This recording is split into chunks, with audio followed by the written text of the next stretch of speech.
All right, so I recommend highly that grab yourself a beer, you strap in, you sit down, whatever you do to prep yourself for bad fucking news, because you're gonna get it. You're gonna get the bad news, right? And that's okay. But before we get into that, cheers, right? Also, let me straighten this camera out with my fat ass. So, where do we begin? Well, a friend of mine asked me, he effectively asked me, how do we solve for the world? Like, things are going wrong, people are deeply unhappy, they're looking to tear it down in all sorts of crazy ways, and when they're not doing that, they're prophesying about potential negative dystopian futures, right? So the bees are dying, so we're all going to die. The oceans are being overfished. The land's all being sold off, stolen. Islam's coming. Jesus is coming back. Global warming is going to kill us. Climate change is going to kill us. The glaciers are melting. There's too much ice. The data centers are going to drink all the water. Pick your poison. So it's either we need to change everything because the world is so terrible, horrible, and awful, or the world is ending, at which I don't know why you'd bother changing anything, because you think the world is terrible, horrible, and awful. And so that's the world, right? And that's the question that was brought to me. It's like, how can we help? Like, how can we do anything? And well, the simplest answer to that question is to stop fucking lying, right? So what is a lie? A lie is a falsehood, knowingly offering a falsehood to the world and trying to get away with it. So a falsehood would be saying that castrating children is healthcare. That would be a lie, right? What it is a primitive religious ritual that's instinctually built into the souls of millions and millions and billions of humans, because we are a very ancient species. Some of the most recent stuff I've read is that they found carved bones that must have been carved by humanoids, or hominids as they call them, 1.9 million years ago. So, and there's other research that takes us to like 800,000 years ago. Maybe you think civilization is much shorter. Maybe you're of the Abrahamic tradition and you think the world is 6,000 years old, right? Whatever you think it is, right? But we've been here a very long fucking time. Not as long as, like, say, alligators or crocodiles or fucking, a lot of bacteria and things like that. But we've been around for a hot minute. And that means, if you believe in evolution, and if you don't believe in evolution, that's totally fine. But if you believe in evolution, that means that you have human instincts. Now, nobody wants to look at those. Nobody likes to think that they're being guided or led by ancient, primitive, DNA somehow encoded fucking thought processes. But, well, your brain functions, doesn't it? And that, you say that came from evolution. And so if that came from evolution, then assuredly there are some default processes that you partake in and you don't know why. And among those is child castration. The Holy Roman Empire castrated young boys to make sure that they could sing older. They could sing high pitches at an older age. Eunuchs were a way of showing your dominance over people you conquered, or families you even conquered. You might acquire a eunuch from a rival family as like a penance when you won some battle, right? Like, these are ancient fucking things. So, when we were kids, in the textbooks, they told us how the Aztecs were very primitive because they sacrificed 80,000 people a day. And, well, what is sacrifice? Well, sacrifice is, you have to sacrifice what's most important, what's most valuable.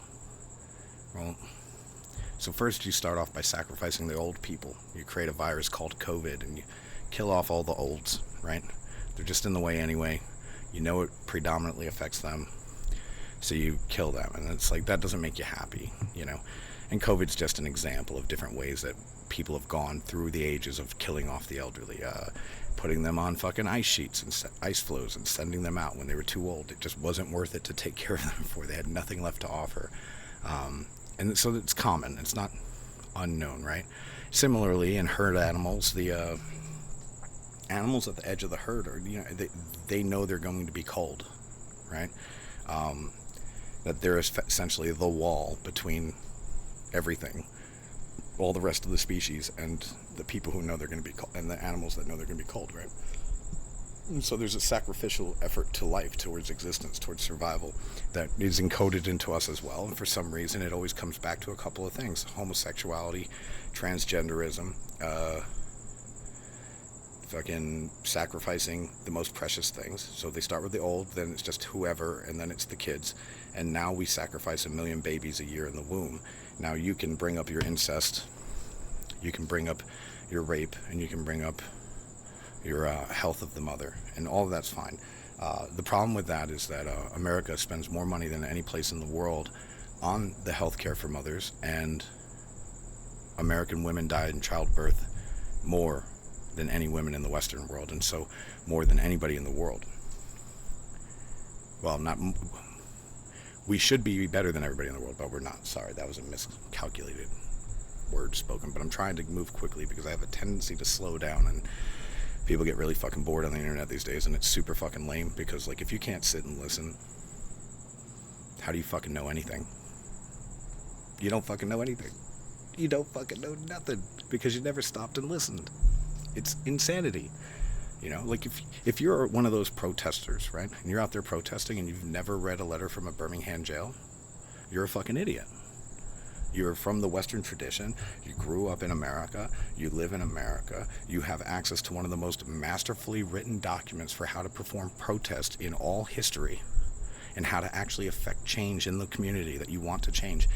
And you're like, meh, I'm just going to yell and scream and glue my fucking hand to the thing, and I'm going to take a pre-printed sign from somebody I don't know in an organization I don't understand, who has benefactors that you don't fucking know and are unaware of, who's paid by somebody who's paid by somebody who's paid by somebody as a pass-through. We call that money laundering, and then it eventually comes from the U.S. Treasury. And that's fine, right? But it's just stupid. Like, if you haven't been to Israel, you don't know what the fuck's going on in Israel. Sorry, if you haven't been to Iran, you don't know what the fuck's going on there. If you haven't been to Qatar, Kuwait, Afghanistan, Iraq, if you haven't been to England, you don't know what the fuck's going on, or France, or whatever. And by the way, even if you were there 20 years ago, it's not the same fucking place. The ancient places are, like the Middle East. It'll always be that way. All the innovation is dead there. It's gone. They've killed it. It's rapidly dying in China, moving westward. Africa, innovation's dead. The last of it is roughly in Western Europe and Russia, but it's committing suicide. The ideas are dying. The most innovative man in the world is Elon Musk, but he didn't invent rocket ships. He didn't invent actuators. He didn't invent microprocessors. He didn't invent electric cars. He didn't invent the internet. He didn't invent satellites, right? He's the most innovative man in the world because he cobbled these existing technologies together in a way that had not been previously done. But those are still not ideas, right? Those are ideals. He's taking other people's ideas that we've kind of idealized, and he's bringing them, focusing their attention towards a new space. So landing a rocket, for example, right? That's not the same thing as innovation. It's efficiency. It's high quality engineering. But it's not the same thing. It's just innovation in the eyes of people who don't have the capability to innovate at all. And by the way, that's why they hate him. The innovation has to be murdered. The people with ideas have to die. It's A Bug's Life. It's that movie. It's like, oh, you want to make a tool that makes our lives easier and better and fucking doper in every way? You've got to go. We just want to keep doing it the same stupid way. We like our problems because we know what our answers ought to be before the mob about those problems. So you have to die, sir. That's how humans roll, because we are fucking monkeys and we have instincts and we refuse to look at them.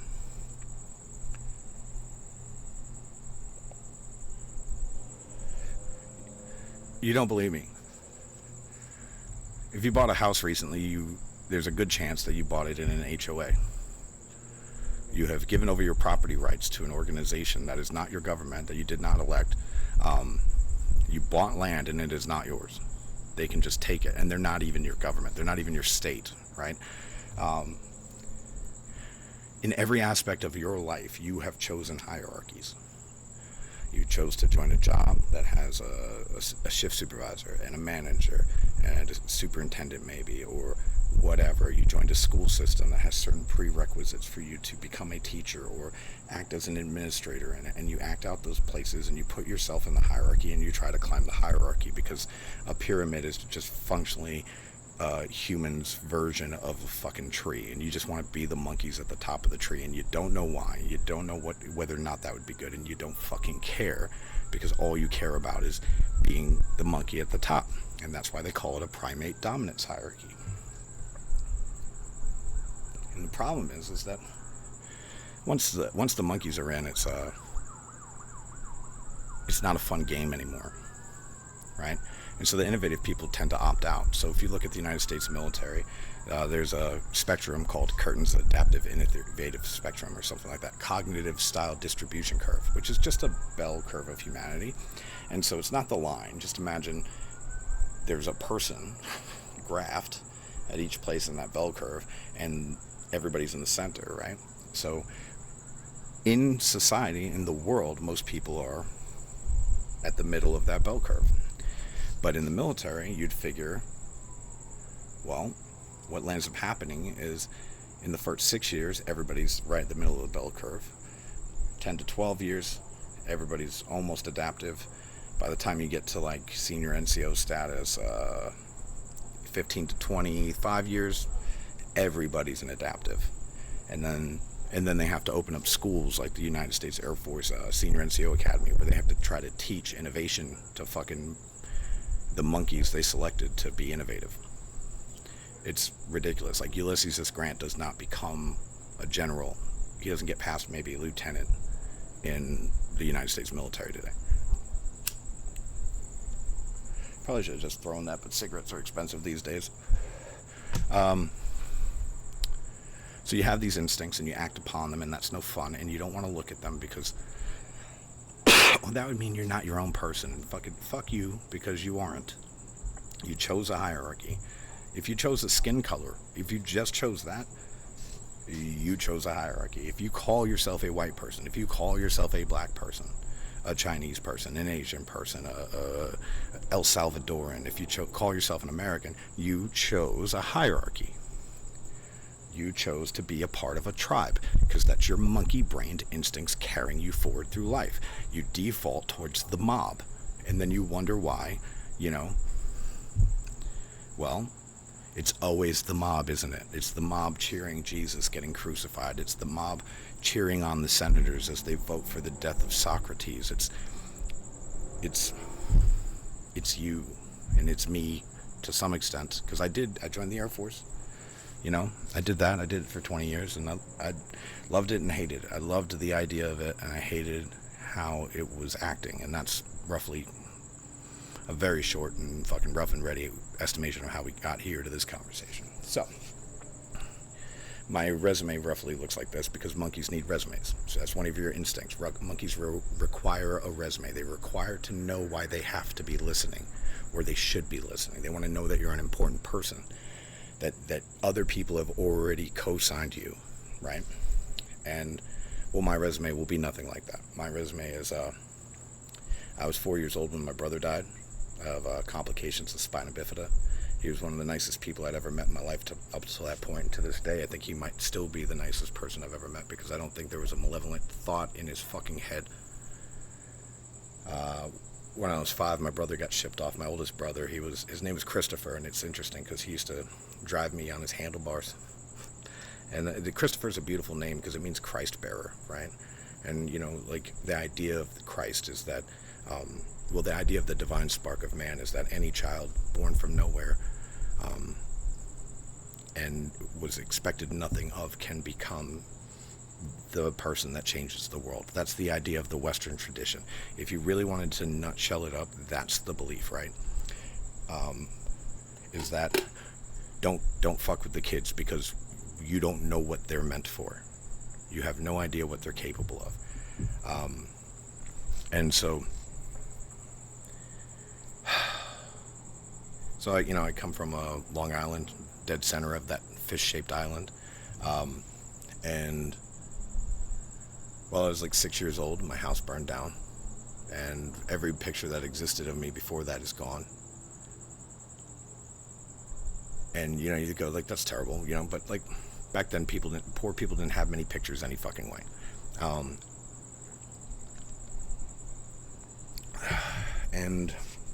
But then, the house burns down, and that's terrible, horrible, and awful. That would have been my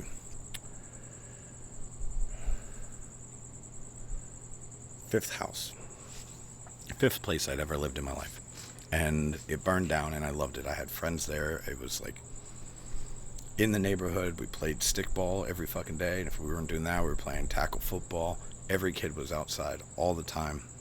And if a kid was like a little bit, they weren't keeping up, they were a little bit not slow, but they just didn't understand the social aspect of things. That's where that got fixed. It wasn't through the parents, it wasn't through a school. It was kids together taught each other how the world worked and informed each other, right? And we're designed to be that way. Kids tend to each other. And that's why Jesus says, leave the children alone, for they know the Father.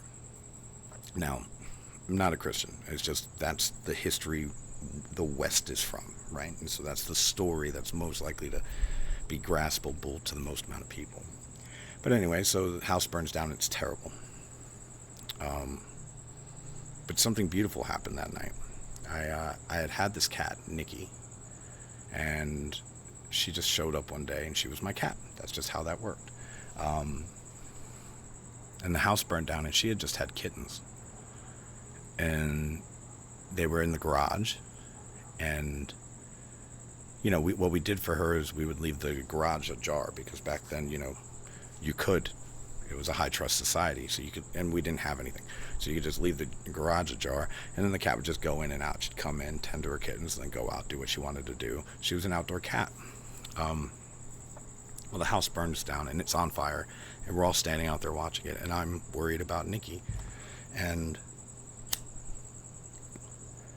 I find her.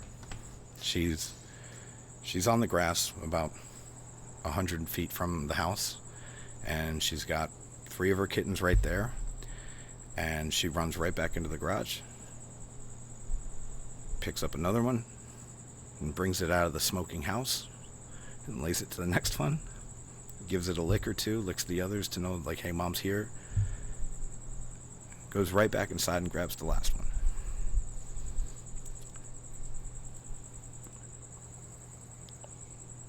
Like, how lucky is a kid to be able to see what sort of love an animal is capable of at like age 6, right? I think I was barely 6.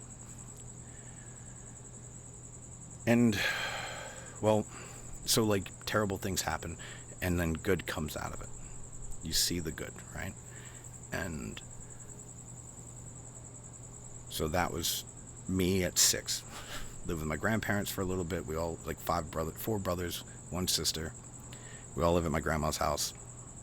And my grandpa's, they moved down to an apartment to save money, and did the same thing there. Played outside every day. There was apartments, so it was like a lot of other kids around. It was really fucking dope. And this is about the age I found out I was poor, right? So like you get to like 7 or 8, and in school people just suddenly start telling you how poor you are all the fucking time. Teachers do it. Fucking the note from your mom to go give it to the teacher in hopes that the teacher will pay for your field trip.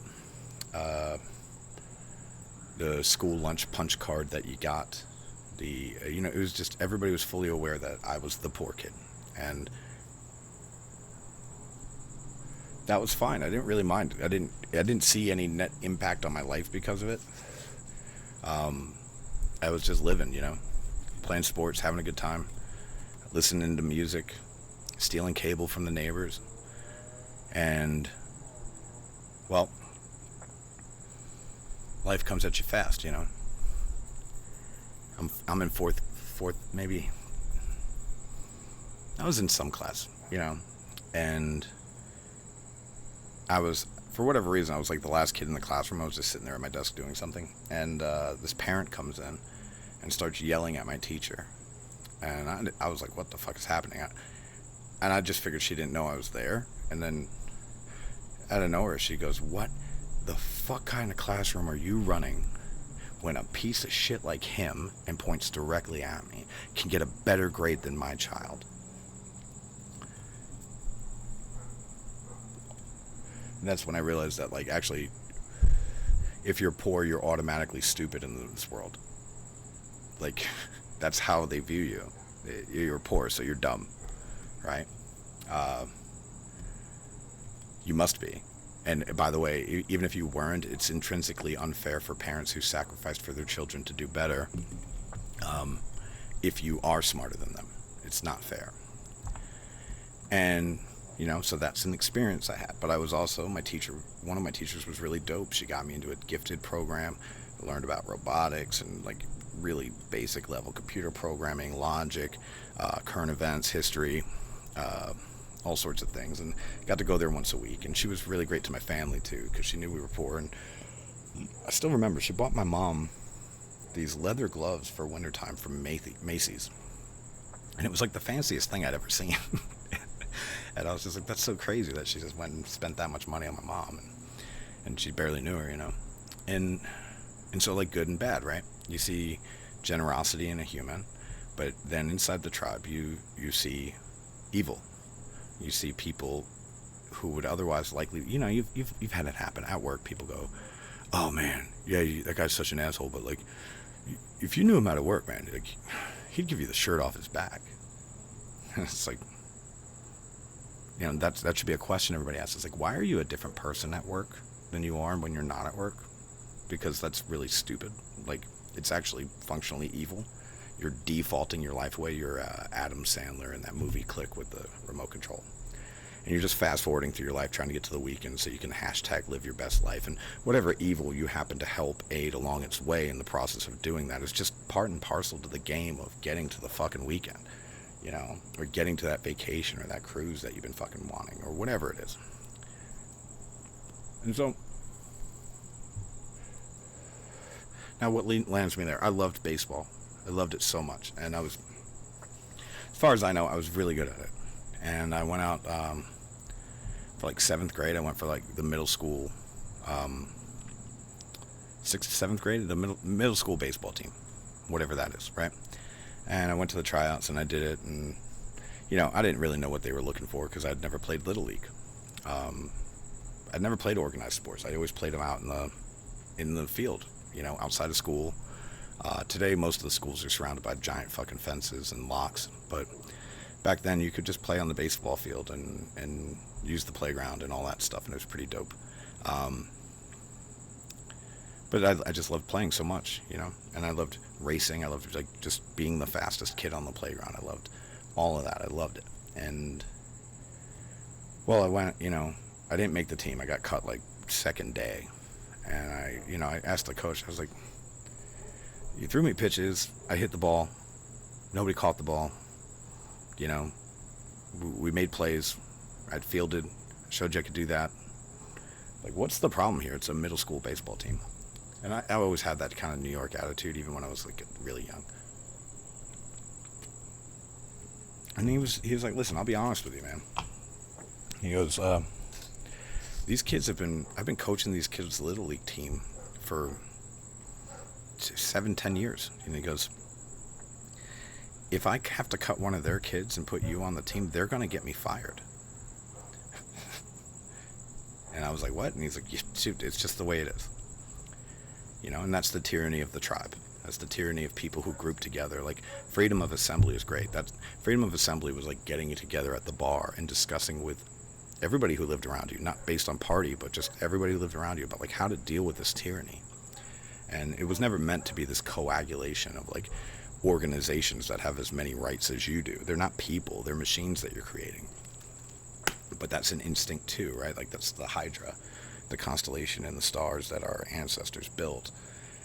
and passed down verbally through tradition and ages and all that stuff. And that's Medusa's head, right? Like the woman who you stare at and turns to stone. And it's Captain America. It's Hydra, right? It's the subversive parasitic machine that gets inside of the shield and takes control, right? And you cut off one head and two more rise and all that stuff. This is ancient instinct shit that we're living out, right? And so the only answer becomes like an exodus, and I'll get into that at another time. So here I am. I've got this teacher. He's being very square with me. One-on-one, he's fine. It's just when it comes to making decisions in the hierarchy, he's not going to risk his place in the hierarchy to do what he believes to be the right thing. Like he told me, he's like, of course I want to win. I want to win. Like, but they don't care if we win. If their kid's not on the team, they'll just fire me. And so I gave up on sports altogether. Okay, well, I then never understood why kids needed adults to show them how to play. I never saw that in my life. I never witnessed that in my life until I saw kids like in uniforms on fields playing sports and parents yelling and screaming, and it all seemed very perverse to me as a young kid. And in many ways it still does. Now, right around that time, and my mom, to her credit, she had fought my entire life. We were so poor, and she would always make sure that we were in the best school district on Long Island. It was called Half Hollow Hills. I think it still ranks nationally, pretty good. But she really wanted to make sure that education was that we had it, and she fought for it. And so she would take a house she couldn't afford the rent on and just try to fight through it and hope for the best. Or she would steal from my grandparents to keep the roof, all sorts of things. She sacrificed her soul to provide her children an education, and credit to her. But I was about 10, and the world came for me. Like I said, it comes at you fast, I just got this feeling like we were going to be evicted. I guess I'd heard the term on TV or somewhere. I knew roughly what it was, and I just knew that it was coming. The landlord didn't seem happy with us. We were getting yelled at a lot by the neighbors. I had taken my dog from a family that was beating it, and just took it. I didn't see the sense in not. And I could barely afford to feed it, but I found a way, And so, but the cops came, and so there was drama at the house, and my family fought a lot, It was my mom and a bunch of boys and my sister, and it was just drama a lot. And I got the feeling, and one day me and my friends were playing with a Ouija board, and I said, when are we going to get evicted? And the Ouija board said October 21st, and I think that's exactly when it happened. October 21st or 22nd, but whatever day it was the day it happened. We got the notice 30 days prior. Cops showed up. We're out. And so now I went from the richest school district on Long Island to a shelter called the Farmingdale Motor Lodge. And I think now it's called the Farmingdale Motor Inn, but it's closed. It's off of Route 110 in Farmingdale, or south of there. And we lived in this little room, and you live in a shelter, and you're watching your mom cry on the phone, calling everybody she's ever helped out. When we were very young, we would help the Republican Party. My mom would have us go door to door, putting the pamphlets in people's doors and all that stuff. Because she was a member of the community. She was the county commander of the Ladies Auxiliary of the VFW. She did all sorts of things, and so did my grandfather. He essentially, him and his friends got together and built the VFW that's over there on Colonial Springs Road. And now I go there and it makes me a little bit sad. It's not the same place it was. It's more of a lobbying organization than a veterans organization now. It's more about getting something instead of giving something. But back when I was a kid, they were a group of people who went out and tried to improve the community. Broken and as flawed as they were, they drank too much, and they smoked all fucking day and all night, just like I do, except for the drinking all day. I don't do that because you couldn't get away with that in this world. even though I just don't fucking get it. I really don't. I understand that some people struggle with alcoholism, but I think that's in your head. I think that's like the same thing mentally as like being a bad test taker. Somebody told you it once and you just bought the fuck in, and it's like programming. I've just known too many functional alcoholics who made the world a better place to think that it's the worst thing in the universe, and it's one of the oldest liquids humans have had contact with. If there's anything we've likely evolved to deal with that is man-made, it's alcohol. And tobacco, for that matter. Now, I have this problem. I live in a shelter. In the rich school, I was never quite white. Back in the 80s in New York, white Anglo-Saxon Protestants, or commonly known as WASPs, were sort of different than, say, Jewish American princesses. We called them Japs. They were the rich Jewish people that we went to school with, and they're very much like, they talked like they were on Saved by the Bell. And they all, by 10th, 7th grade, were planning their nose jobs, and, would cry if their dad got them the wrong jeans for their birthday, and things like that. And in my neighborhood, we had a Greek family, and we had Italian families, and we had black families, and we had, the WASPs, and we had just Irish families, and then we had everybody, and it worked. Everybody played together. Everybody became great together. We worked together. My grandfather would be Santa Claus at the local Christmas, at the VFW for Christmas for all the poor families that were around, and they'd give out presents that were donated, and he'd play Santa, and my grandmother would play Mrs. Claus, and my mom would cater it, and my mom like rebuilt the playground at the elementary school I went to. Like, she coordinated that and worked it, and she did it for cheap, because it was just, it was kind of falling apart. And we liked the old school metal slide and all that, even though it was like, throwing a pat of butter across a fucking, a Blackstone grill, but still, we liked it. But she did that because it was a safety thing, and I get it, She was the lady who coordinated, like, they fucking buried a pine tree right there in the town square, sort of a town square anyway. Started the annual Christmas tree lighting. In our neighborhood, she organized block parties and got the permits and all that stuff, and donations and people cooking in every house, and there was a plan, and she coordinated all that. Like, she was a natural born leader, and she was also broken by life.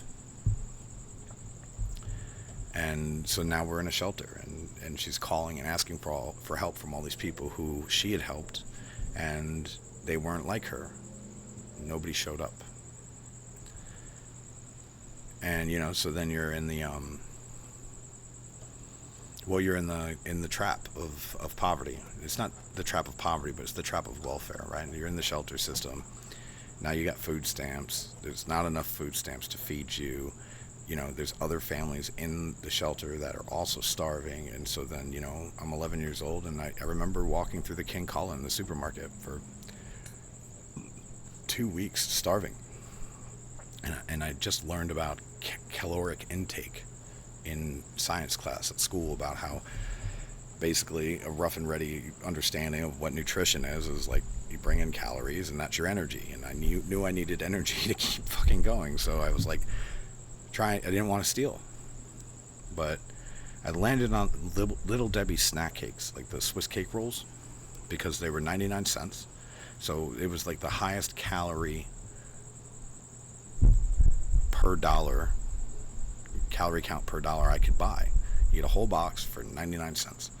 And so I started by stealing Swiss cake rolls, and then I started to feed other people, and then it was very, my family wasn't welcome in this place, and I was young, and, the younger kids tend to, get abandoned in places like that. The teenagers and the people turning teenagers are going out and trying to see what the world has to offer. They're on the bus, going to the mall, and sneaking into movies and all those things, and you kind of get left behind. And So I'm in this world I don't understand, and surrounded by people from cultures that I just had not encountered. Like, I didn't really encounter Puerto Rican people, which is weird because, I, like, the year prior, I had found out I was Puerto Rican.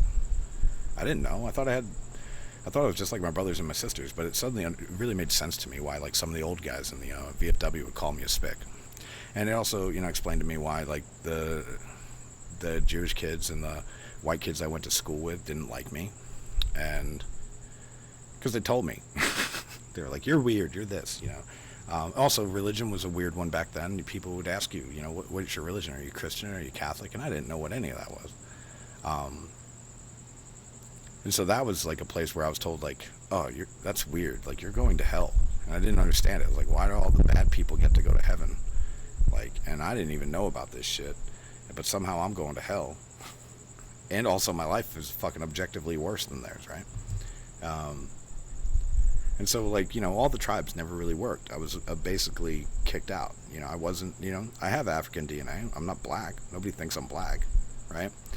These days, nobody would think I was fucking Hispanic because you guys change your mind with the wind. It's just all about feelings and vibes because it's instinct. It's not you. It's not like your thought process brought you to the conclusion that these people who look like this are bad. It's like you just fucking do. You just are that. You're monkey brains. And sorry. Fucking not sorry. It's just the way you are. You look for a club, you get the fuck in it, you join a biker club, suddenly you like leather vests. Suddenly, you got to have this kind of bike, and maybe you like a Goldwing, and now you got to play your music loud because that's what people in Goldwings do. And if you got a Corvette, you wear the New Balance sneakers and the jean shorts, and if like whatever club you join, you immediately become of it. You got the blue hairs with the nose rings. You've got the I really hate it for black people because the club is basically like you're not allowed to be anything other than what other people believe you ought to be. And it's and many of what people believe you ought to be, of the things people believe you ought to be, are detrimental to your own personal future success. But if you don't act it out, you're not in the club. And if you're not in the club, then you're one of those negative words that they call black conservatives. And that's sad. It's a shame. It's like, well, first of all,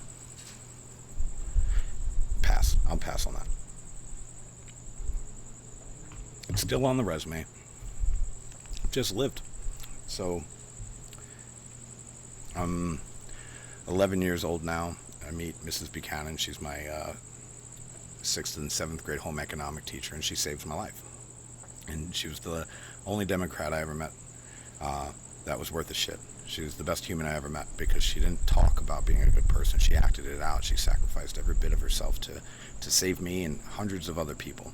She would literally find homeless people on the side of the road and offer them work, helping at her house. And to the point where when she had dementia, she was old, people stole from her a lot. And she had nothing left to speak of. But that's who she was. She just gave all. And she was the last Democrat as far as I'm concerned. And anyway, so, like, I know that there's good people and I know that there's bad people, but I also know that people inside of hierarchies have a tendency to give over themselves to the tribe. So you can call it a government, you can call it communism, or your party, or your HOA, or your city government, or your state government. It doesn't matter. Like, you can call it your company, your corporation, your division, they're all tribes. They're all tribes you're joining. Deal with it. Like, we're so enlightened, we're so human, we think we have science. Yeah, you think you have science. You think you do. You fucking don't. Fucking promise you that. It's like you don't get to just skip all the subjects that make you feel icky inside. Like, okay, what are you guys going to do about the fact that Africa is the continent that fails the most? That no matter how much money is pumped into it, it always falls into hell. And they have no Neanderthal DNA. And they're the only people on the planet who have none.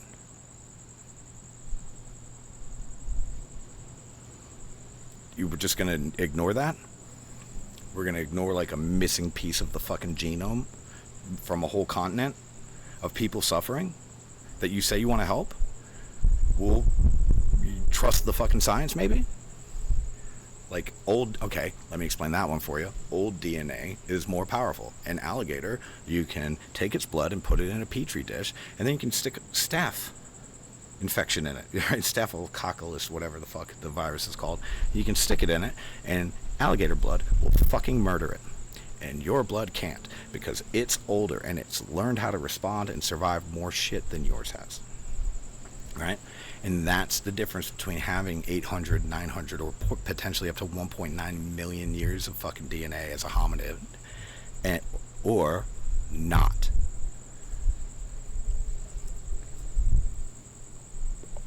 And that's not saying they're better. It's not. Fuck that. Fuck that. Because if they were better, the Romans wouldn't have built the Roman Empire. If they were better, the Athenians, who were so enlightened and illuminated, they worshipped Athens was named after Athena. She was the goddess of wisdom, and wisdom is knowledge plus experience. Gives you the potential for wisdom, and then you have to actually have to go futz with it a little bit and think a lot, and then you get some wisdom. But until then, you're just a person collecting facts. And so they worshipped wisdom and then killed the wise man. Who's the wisest man in all of Greece? They asked the oracle, and the oracle said, Socrates. And they were like, oh, he's got to die. That guy's got to fucking go. He proves that we're all stupid and we actually probably ought not to be in charge, because he doesn't want to be in charge and he's smarter than all of us. He better fucking die. And so they conspired 500 senators, which is roughly the size of our Congress, 535. 500 senators conspired in 3 factions, loosely glued together, to punish Socrates to death, to drink poison before the mob. 500 years before Jesus, the government and the mob conspired to kill the wisest man in the city. And that's the people who worshipped wisdom. 500 years later, the Jews would conspire with the Roman government to kill Jesus, the wisest man in the city. Doesn't matter if he was right. He was operating at the absolute fucking edge of his understanding. If he was just a human, like, I know many people are believers. I'm not talking about that. I'm saying if you think he was just a human, he had to have been a human who was operating at the absolute extremes of his own understanding of reality as such. And he was trying to bring it down to a level you could understand. That's why he had to speak in parables. It was too much for him to condense down to you. And historically and traditionally, and how humans have worked throughout history, is we pass down verbal narrative stories to pass on our library of knowledge. Whether it's the Odyssey, Homer, the great myths of Greek tradition, or if it's the Nabatean agriculture, a great civilization, or culture at least, that Islam murdered and then took all the credit for everything they did. They literally were agriculturists in the deserts of the Middle East, and they succeeded. And most of what they said was like, here's a magic trick. Here's how you get this to grow. And like, somehow it worked. They just cobbled together a bunch of like sort of pre-scientific suppositions about things that might affect the crops, and articulated them as though they were magic, because they just seemed to work. And some worked, some don't. For example, if you play music, or you have like the right wavelengths around seeds, they germinate fuller, more successfully. Like more of those seeds will germinate, and they'll grow faster and they'll produce more fruit. Just playing music at seeds. Why do you think there was always grain storehouses near temples? Because the music, the noise of humanity somehow affects these fucking things. And that's scientific, and yet we don't know exactly why the hell that works. Maybe we do. I haven't dug into it in a while. But these guys were figuring out the science and skipping all the bullshit and going, this fucking works. And that's the history of science. The history of science is it works good enough for our understanding right now, is good enough for our understanding right now, but somebody's bound to come along with an idea that changes fucking everything, and that's the way the world works. That's the way humanity works. And so you got that problem, right? Is that you have sub-Saharan people who are more likely to tribe up. They're more likely to group up. And like something like, depending on where you were born in the world or what your lineage is, you're like somewhere between 94% and 100% Homo sapien, no ancient DNA. All roughly new shit. And that's because people in a sub-Saharan environment with lions and cheetahs and all the shit, hyenas, predators of all shape and sizes, and then you had other tribes to contend with. The tribe is your safety net, and you do what the tribe tells you to do, and you follow it, and if you don't, you die, right? So take that, short-term, immediate action, no deep thought required, do what you do, and you're more likely to survive. And then you look at the Arctic area of Europe, and you have this situation where, well, groupings are much smaller of humans. They're less likely to encounter each other. They're less likely to be up for a fight when they do see each other because it's cold. If they get hurt, they're likely to die in the wilderness and get eaten by a fucking massive animal. And even if they do survive, they'll just probably suffer to death. And, well, also they suffer from seasons. They have winter, summer, fall, right? But what that does is it helps them evolve more towards long-term strategic decision making. All right, so you got to kind of huddle up during the winter because it's just too cold outside and you're likely to die. And then while you're there, the person who can imagine what's going to happen in spring and prepare for that is more likely to survive and have successful children. What's going to happen in summertime, what we need to prepare for, how much food we need to store for the winter, how much seed we need to hold over for the next harvest, and so on. All of these things at different points in history, right, develop a mate selection criteria that is going to choose the long-term strategic maker because it's better chances of success. Just like in sub-Saharan Africa, it'll choose the best physical warrior, the person most likely to be able to physically protect you. Because that's the way. But the other dangerous thing about the tribal sub-Saharan mindset is that, well, people died in combat a lot. They died fighting back nature a lot. And so, often the tribe was raising the family. And you see this rising in America today where, you have state and city governments and you have school boards telling parents that they don't own their children, that the tribe does, that this tribe of teachers union or school board or government or state owns the children. And we can castrate them if we want to, right? Because the people of our tribe are castrated. That's not primitive at all, is it, kids? And, well, so you have this blending of these two things that nobody wants to fucking talk about or wants to even try to look at how to understand what it is and how we can actually use it for our benefit, for the best of future mankind. Right?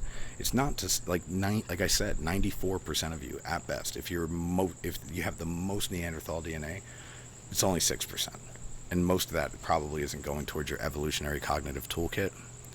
So that's why innovation is so fucking rare in humanity. Is it's died. It's been killed off repeatedly.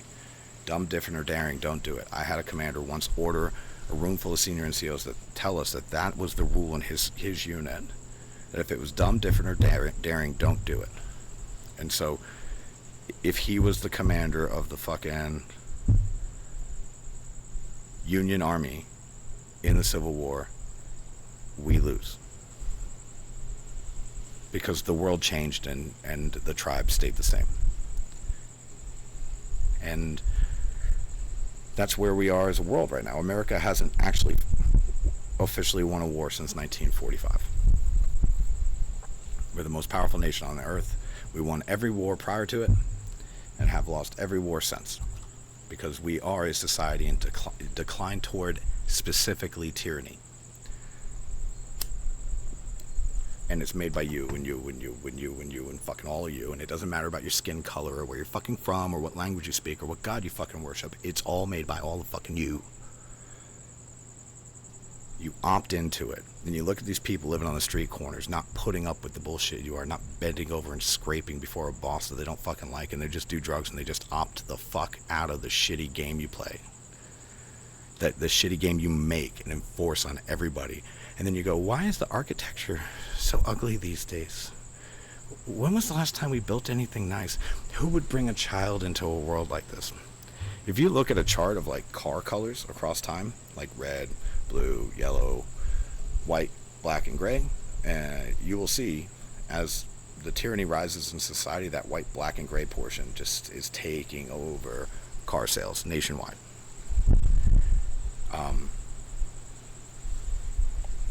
Because that's the dystopian future we imagine. When the ideas die and it's all ideals, it's all shitty old dead ideals, well, like your fucking religion or your government or your form of financing or whatever the fuck thing, your race, whatever your fucking club, your tribe is, as it gets a hold, as the hydra grows, it gets a stranglehold around the ideas and kills them off. And then the dystopian future is a bunch of rich people die in a bunker, probably killing each other off, trying to fight for whatever power is left because they don't know what else to do with themselves, you know, and the world's on fire. And right now, it's 2026, so we've had nuclear missiles aimed at our heads, and that is the entire globe for, what's that, 76 years, 75 years, 80? I don't know when mutually assured suicide was agreed to by the American people, but that is the policy the United States government and every government in the world has chosen to sign us up for. And so we sit here under a gun that we somehow pretend doesn't exist. And the world could be on fire in 10 seconds. I'd never finish this fucking video and you'd never hear what I had to say. And it wouldn't fucking matter because that fucking bunker would still be there with those fucking evil pieces of shit, and they'd kill each other and die because life would be so boring without the ideas that they just wouldn't know how to do it anymore. And so that's me. Age 12, 13, I get out of the shelters. I'm 13 years old. I get my first real job. Like, I had a job working for Mrs. Buchanan doing yard work, and then eventually I would get into the newspaper, and I would basically balance her fucking investment books. I would get into the share prices and bump her share quantity against the current value of the share price, and basically update her ledger so that she knew how much money she had saved or whatever. And she taught me how to fix her house and all these things, and she taught me how to golf. So in 9th grade, I went out for the golf team. I fucking immediately on the varsity team, which is a funny thought that there's a varsity golf team, but there was, and I did. And I only did it because you got to play golf for free. Sure, 9 holes, but you got to play it. And it meant you were out there with nothing but other kids, and you just played a game. And that was golf when I was a kid. That was a dope way to experience an organized structure, but it was loose, you know? You kind of got paired up with different kids all the time, and there's only a foursome, so there was no, like, fist fighting or anything like that. It was just like, let's see how we do. It was us against the course, not against each other, right? And that's the field of battle for life, by the way, if you orientate yourself properly. It's like fighting amongst each other isn't going to carry us to the future, not the future you want. It just isn't. So by the time I was 14, I was a golf caddy. I was working at an amusement park, guessing weights and working like the carnival games, and then I was also working at a beer distributor, moving kegs, counting cans and all this stuff, right? And also going to school, right? So I was also a full-time high school student, and in 10th grade, I've learned about racism and arbitrary hatred based on arbitrary reasons. I've learned about religious hatred and denigration based on not following the right God. I have learned about hierarchical and socioeconomic hatred based on how your intelligence is meant to be correlated directly to your wealth. That if you're rich, you must be smart. So of course, if that becomes the rule, that means all you have to do is rig the game so that you're rich. For example, by making it a rule, like by the time I finished high school, 70% of your grade was whether or not you did homework. You had your homework in. It didn't matter if you didn't know anything. It didn't matter if you got all the questions wrong. It just mattered if you turned it in. Well, you know, I was a fucking senior in high school. I'm paying rent on a house, sharing it with my brother, working, 45, 50 hours a week, and I'm trying to just finish fucking high school because at age like 14, my principal told me, oh, you got to be in a class in ninth grade, so you basically will never get a full ride to college, and I knew I was too poor to go to college. So school lost all its value for me. It was a rigged game too, right? Just like the Little League was a rigged game. You're not allowed to play it if you didn't have the money to play Little League. You didn't get to play the high school baseball team game, right?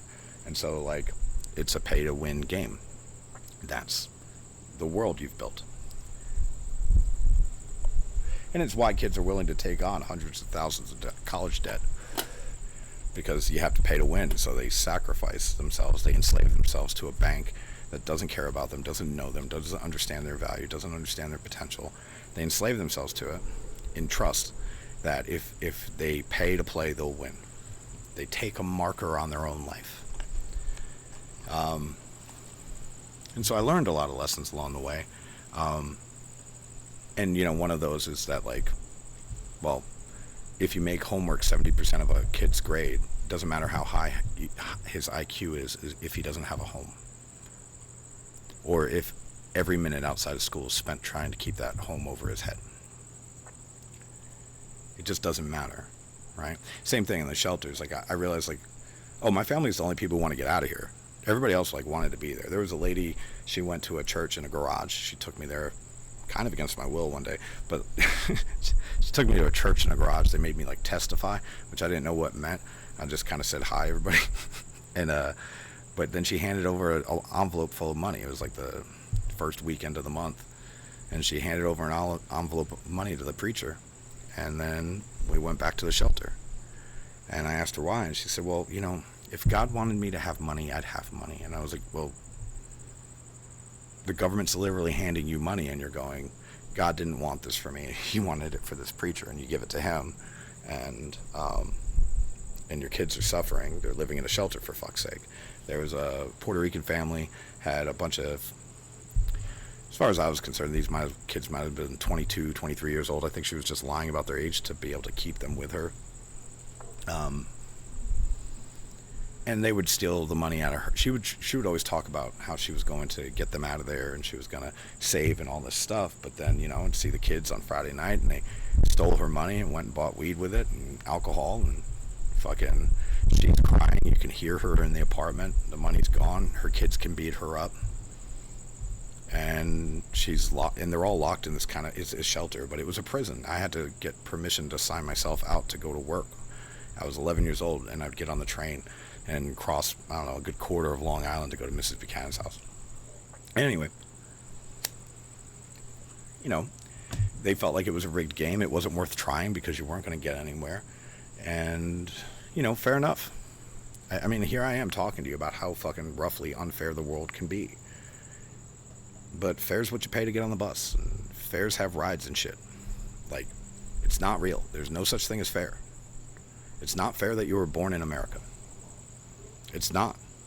If you're born in America, that correlates to a 20-point increase in IQ. It's not fair that you were born here because other people weren't born here and they're not getting that automatic 20% inject, 20% bonus fucking points on fucking IQ. Well, one of two psychological factors that we can measure that impacts your likelihood of success in life. And IQ is the one that most closely impacts your success in life, and you are an American, and so it's very deeply unfair that you're here. because you were given privilege,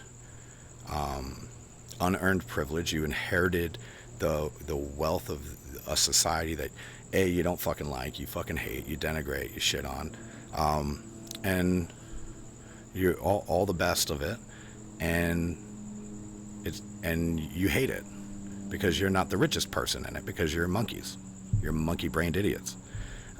This person has more money than me. How much money you need? What's the correct dollar amount for what you provide to the world?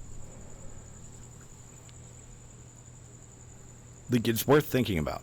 And the reason why it's worth thinking about is that you guys fucking whine about how unfair it is and we need to tax the rich. Well, if you make $12,000 a year in America today, you make more money than 75% of the world. You're top 25 percentile richest people in the fucking world, and you whine and you fucking bitch and you fucking moan all goddamn day about how goddamn unfair it is and the rich don't pay their fair share. But lucky you, you wanted socialism, you voted for it, you wanted communism, you wanted it to be fair most of all, right? And what you mean by fair is you want the game rigged in your favor. And that's not just Democrats, Republicans are the same fucking way. That's why they won't pass the SAVE Act. Nonetheless, I learned all these things. So I'm trapped in the welfare system, I'm trapped in the shelter system. I get out of that, I fight my way out of that, and I start going to schools where if you don't have perfect grades, you don't get a full ride. Student loans were roughly non-existent anyway, but I probably wasn't going to get into a top-tier school to make the degree worth it. And essentially, I'm 14 and life is over. And so I gave up on school because I didn't have a dad or anybody there to tell me I had to keep going. It just seemed pointless. I wasn't learning anything. I probably could have finished, like, everything I learned in the last 4 years of high school was mostly social. It wasn't, and it was mostly about how people are social and how much they fucking lie all the goddamn time, and what kind of pieces of shit you guys really are when you are following your default mode network. But 17, graduate from high school,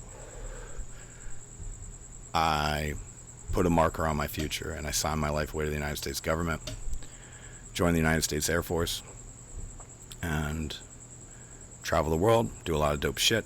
20 years, 5 months, 3 days later, I retire. I've lived and loved on 4 continents. I've walked in the Sistine Chapel. I've drank bottles of wine on the grass next to the Eiffel Tower before they put the fences up. I've eaten at Michelin restaurants. I've stayed in penthouse apartments everywhere from Sydney Harbor, Surfers Paradise, to London. I've lived the high life and I've lived the low life and I've been a low life,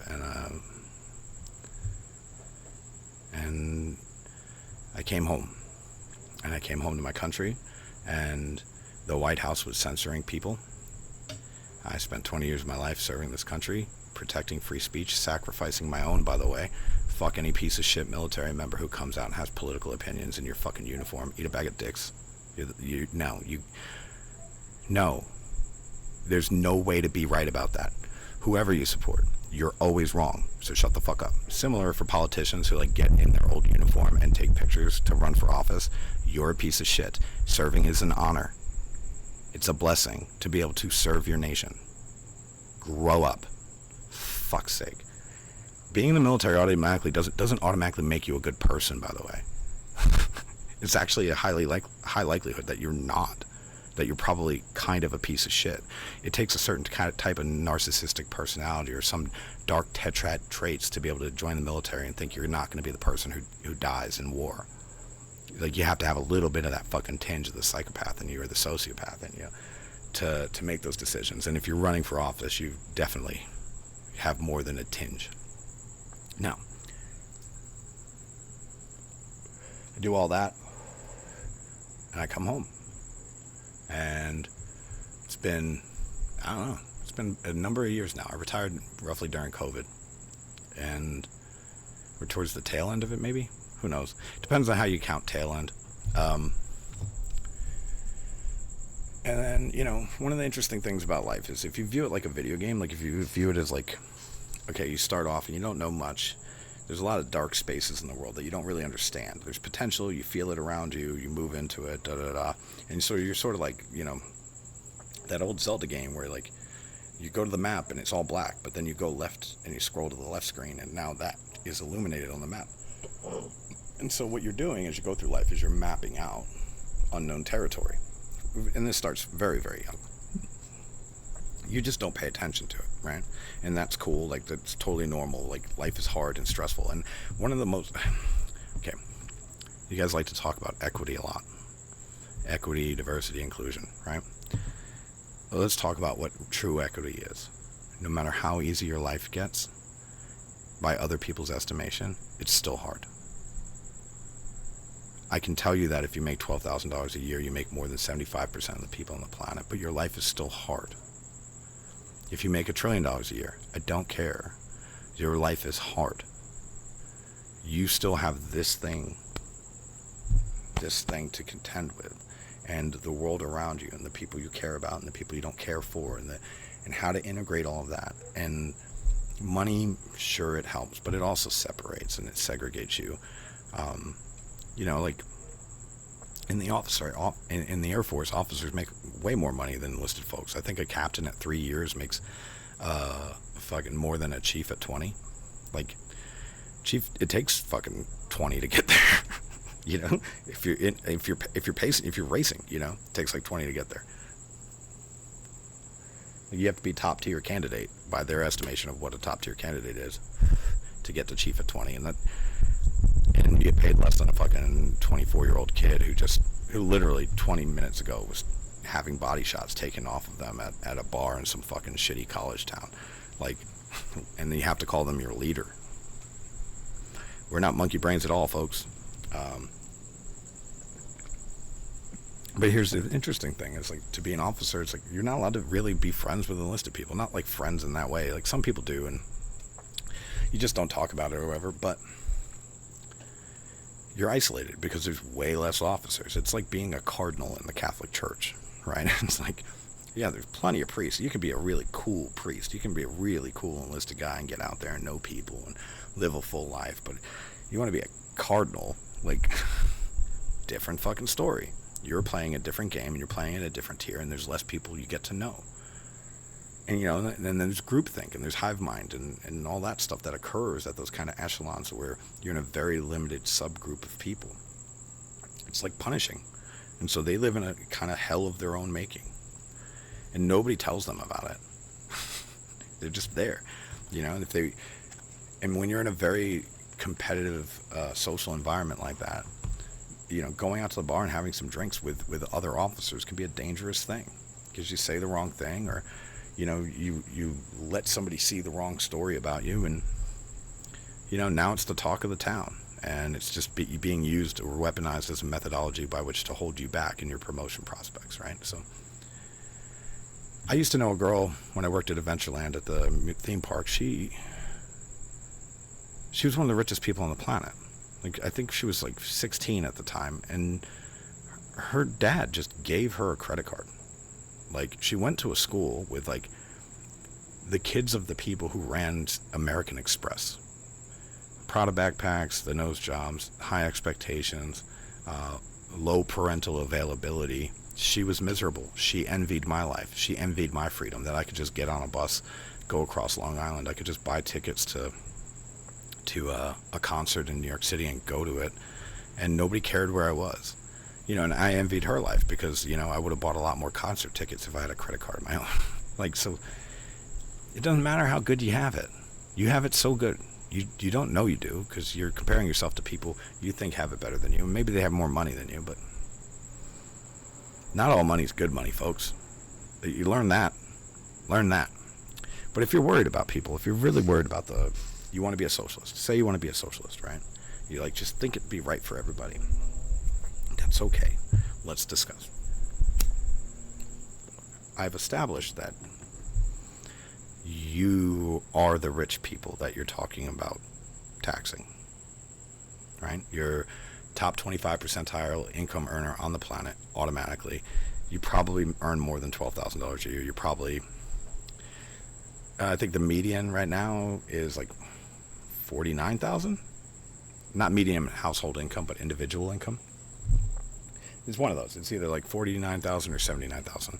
So at that point, you're much wealthier than most of the planet. Like, you're insanely, like, people can't even imagine the luxury you must live in. Like, let me just put it out to you that if you have a leaky faucet at your house and it doesn't really bother you, you can just let it go for months, maybe years, because water isn't scarce in your society. I once watched, I was in Qatar, and they had a pool on base there, and the lifeguards for the pool were like, I think they were Pakistani, maybe. The Qataris use a lot of slave labor from other countries. Basically, they take their visas and passports and put them to work for the Qataris and work in their stead. So, like, thousands of them died when they were prepping for the World Cup when I was there. And, of course, it never makes any headlines because they got a lot of money, so they can just pay so-called journalists to not report on it, and nobody cares because, really, truthfully, none of you actually really care about any of these people. If you were really honest. Like, you're emulating what you believe care would be, but you don't actually fucking care. You don't have that capability within you. It's not in your evolutionary cognitive toolkit. It's not there. Unless you have the Neanderthal DNA and you're letting it do its thing. You're not living in your default mode, hierarchy climbing mindset. Like, it's a choice to be human. It's a choice to not be a monkey brain, and you have to make it every minute of every day maximally across time, and then that becomes the default you, is somebody who's always deciding instead of just riding along in their meat suit.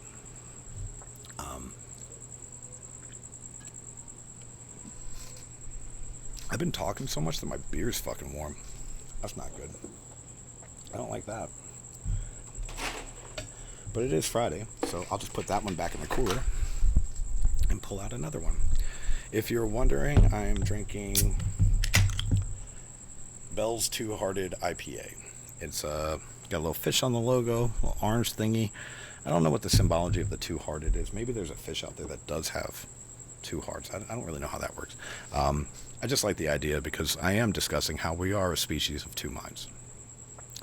There's the family person, the individuated person that you are, and then there's the tribalist mindset person that you are. And some of you are geared way more towards that. We call those adaptives. Some are more geared towards individuation, and we call those innovatives. And the innovatives I'm proposing are slowly exiled from society across their lifetime because they're not submissive enough to the tribe. So I like this. Plus, I found that 7% is just the right amount of beer to have. You just go get a 6-pack a day, have 6 of these, talk some shit, think over some rough, difficult topics that you haven't ever contended with before. You know, you do the thing. I carve out me time every day, and that's basically, I guess, where we'll go next. It's like you guys talked about how you're opening up the map. Well, what you want to do from there when you're opening up your map is you've opened it up. You've gone out to all these places. You've brought home treasure. Like, you have this point in your life, and I'm in the second epoch of my life. Epoch is traditionally 40 years, right? So I don't define myself by generations because I'm not in a tribe. So why would I be in a generation? I don't fit any fucking way. None of y'all fucking like me. Don't care. I don't fit. I still love you. I'm going to do my best by you. That's why I'm doing this. But you guys need an outside perspective, so consider me like the dude from Assassin's Creed, you know, the Origins one where it was in Egypt, right? The tyrannical Egypt, right? That the people have to flee from. It's got pyramids, and what are pyramids? They're hierarchies, right? And emblematic of hierarchies, and there's an all-seeing eye at the top, and that's the idea of perhaps AI or government or Mordor or whatever the fuck from Lord of the Rings or whatever you want to do. There's a lot of symbology attached to it, but nonetheless, he does some pyramid raiding. And so what he can do is he can go into the bottom of the pyramid, he can come back out with some treasure, he can go to the top of the pyramid, get some cool shit, get a cool view, get a different perspective, come back down the pyramid, mess around some more, right? And so that's me. I've been it all. I've done all the things. I've fulfilled bucket lists. And so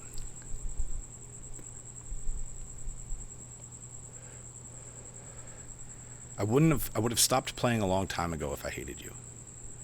Like if I didn't like you. But I don't think you guys are properly reasoning out the second and third order effects of your actions, your thoughts, and your words. And that's dangerous for you. It's dangerous for your children. It's dangerous for the future of all humanity. And so, after fucking 40 years in systems, the education system, you get dumped off in the shelter system, the welfare system, and the military system, and you start to see the systems everywhere and how they function and what their default parameters are, what their patterns are, what their instincts are, like the psychology of a structure of humans. And I didn't know that because I'd just been too busy doing it.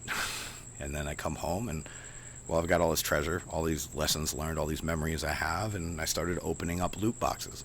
That's what I call it. Do with that what you will. But I used to play Overwatch a lot, and I would never open my loot boxes. I would let my wife open them. I'd have like hundreds of them sitting there, and she'd be like, "Can I open them?" I'm like, "Yeah, sure, go ahead." I'd go out for a cigarette and come inside, and she'd show me all the cool stuff we got, right? And so after I retired, I finally started opening up my life's loot boxes. Not from a game, but from this game, right, of my existence. And I started running over what I'd learned, what had been, so to speak, shown to me. And I saw clearer than I ever have in my life. And a big part of it is that we're heading in the wrong direction. The funny thing is about humans is like, well, you don't mind being carried up the roller coaster, right? You don't mind that part. But that stall at the top is where like the fear sets in, because it's all downhill from here, right? And well, our ancestors built train tracks to the top, right? As far as they could go in their lifetime, and it was our job to keep going higher, and we just didn't. And so now we're on that precipice, and we're hanging there, and we're slowly moving towards hell, and it's exponential decay. And you go, how's that fucking possible? Well, the nuclear warhead's pointed at your fucking head, and also, by the way, people who have never voted in their lives because they're indigenous people from uncontacted tribes are going to die too, and so will most of the animals on the fucking planet, and so that's a thing. But also, there's just things we don't understand about our own history. 1186 BC for one of them. I can never remember the number. It was either 11 or 17 civilizations just disappeared in roughly the same year. All around the Mediterranean, they just fucking pancaked it, biffed it, fucking dead, gone, forever, and nobody knows why. The only records we have is that the sea people showed up. So the sea people showed up, and then civilizations died, and that's all we know about it. And cool, fine, whatever. And then it's weird because, last century, the world was almost entered by not sea people. And here we are 100 years later, and the not sea people are on the rise again, aimed at killing us. And so then, I don't know, are the sea people going to come from nowhere? Because fundamentally, like, all people who are hierarchy climbers are fascists. It doesn't matter. Like, communism, socialism, capitalism, republics, all that stuff, you create a hierarchy, the snakes are going to get to the top. The snakes have been around way longer than hominids, even the Neanderthals, and they learned to climb the monkeys' trees millions of fucking years ago, probably before the monkeys were in them. You go, why was there a snake in the garden? Because the snakes were here first, motherfucker.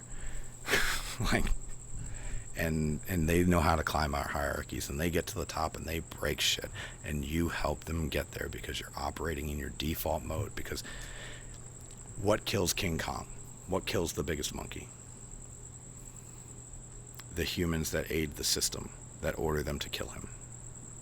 He can climb the highest fucking hierarchy, and he can fight Tyrannosaurus Rexes, 2 at a time, and he can climb the Empire State Building.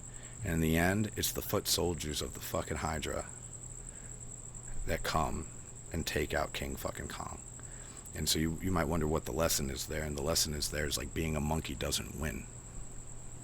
We cannot be primates. We cannot be tribalist, mind-fucked, idiot monkey people when we had the opportunity to use all this and all the books left for us, and all the recorded media in history, and every story, every myth, every tale, every corner of the fucking planet, hieroglyphs and fucking fairy tales and Grimm's fairy tales and fucking Aesop's fables, and we fucking take it all and we contend with the fucking snakes of this world.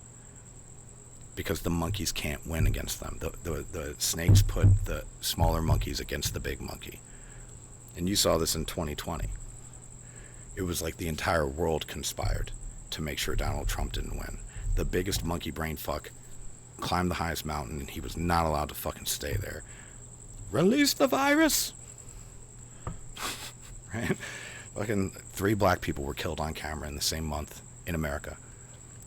Digital cell phones, like digital cameras on cell phones, that existed for over a decade. And in 1 month, something that never happened before or since happened. 3 black people killed on camera in 3 different states by police officers. And, oh, magic. Right after, directly after the COVID lockdowns that shut down businesses, but also Congress passed a giant fucking bill to give money to people to stay home. Not enough to live, just enough to stay home and not complain too much, and then induce tragedy, light the beacons, the monkeys come and kill King Kong. It becomes okay to run a couple of ballots through the feeder again. You don't need a conspiracy. You told the story and they're going to follow it, right? Because they're monkey-brained fucking primate idiots. They're not acting as humans. And when I say they, it's like people. None of you. I'm a Republican. I'm a MAGA. I'm fucking Democrat. I'm a socialist. I'm a communist. You're a tribalist. You're all fucking tribalists. Shut the fuck up. That's what you are. You're just following a fucking hierarchy and thinking my hierarchy's gonna win. That's why sports are so like fucking, oh, sports. It's like my team and your team, and like pro wrestling. It's like, you know it's fake, you know it's rigged, and you show up anyway and you cheer as if like you matter to the story. And it just doesn't fucking work that way. Because in the end of the story is that the snakes are at the top of the fucking hierarchy, and it's going to take human-minded people to defeat them. End of story.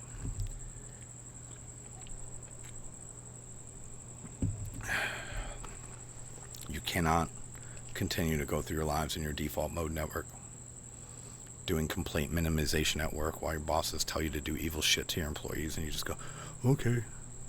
If you've been in the military, you probably had your boss tell you to write somebody else negative paperwork before, because they were too fucking lazy to do it. You know, and many of you do it. I was told several times, I just didn't do it and found a way out of it.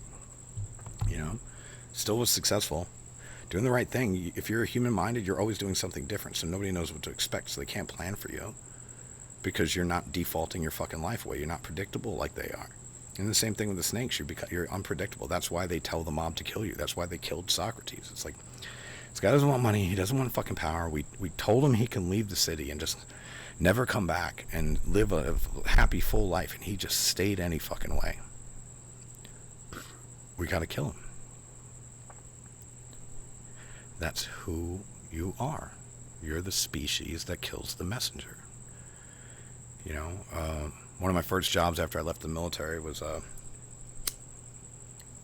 working in town here at it was kind of like a little plant. We did telecom infrastructure, so we would do like the poles that hold your cell phone power towers, and the surrounds that hide them when they're on buildings and stuff, so it's not so grotesque and dystopian.